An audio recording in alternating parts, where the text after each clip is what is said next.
I just think over and over about what he must have gone through. And to die like that with someone who clearly hated him.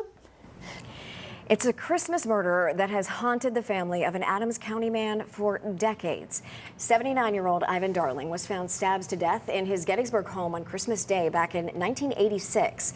Nearly 40 years later, police still don't know who did it. Fox 43's Alyssa Kratz spoke with investigators about where the cold case stands now and with Ivan's family, who remains hopeful justice will be served.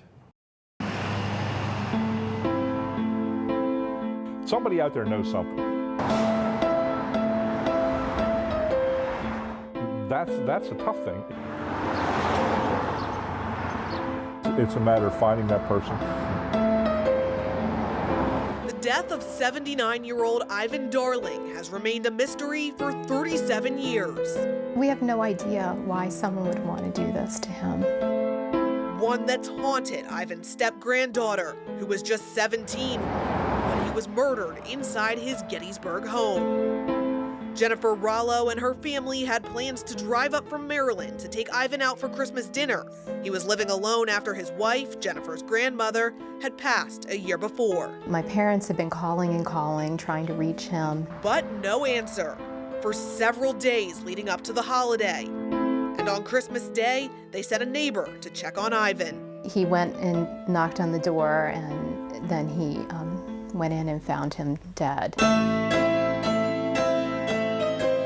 Jennifer, her brother, and parents arrived shortly after and saw much more than they ever wanted to.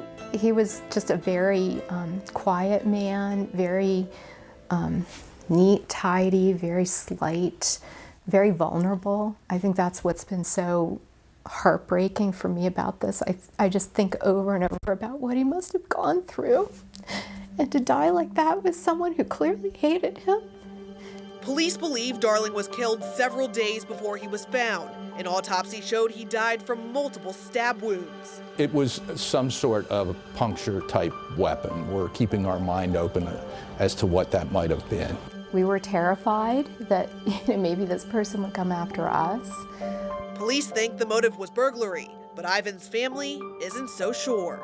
I know they say that. I mean, he really had nothing. He was very poor. My father had helped them buy that house. There was also no sign of forced entry. Jennifer says there were a few things missing from the house, though she couldn't say what they were. It's heartbreaking to think that it's probably someone that he knew. So, I mean, what a horrible, horrible betrayal.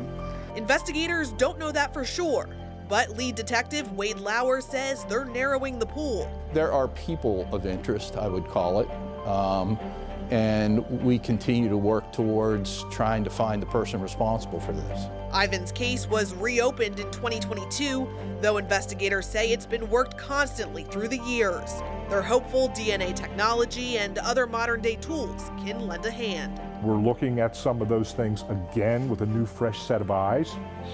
And again, the technology element is a big deal. Meanwhile, Jennifer calls the last 37 years tormenting. We've basically been through hell. I can't really talk about it without breaking down. I still have nightmares. I was a very different person before this happened.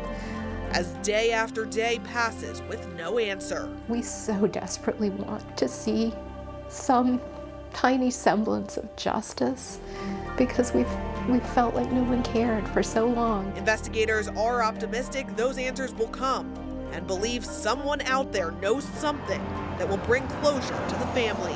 So you have hope that one day the Ivan Darling's case will be solved? Absolutely, absolutely. Alyssa Kratz, Fox 43 News.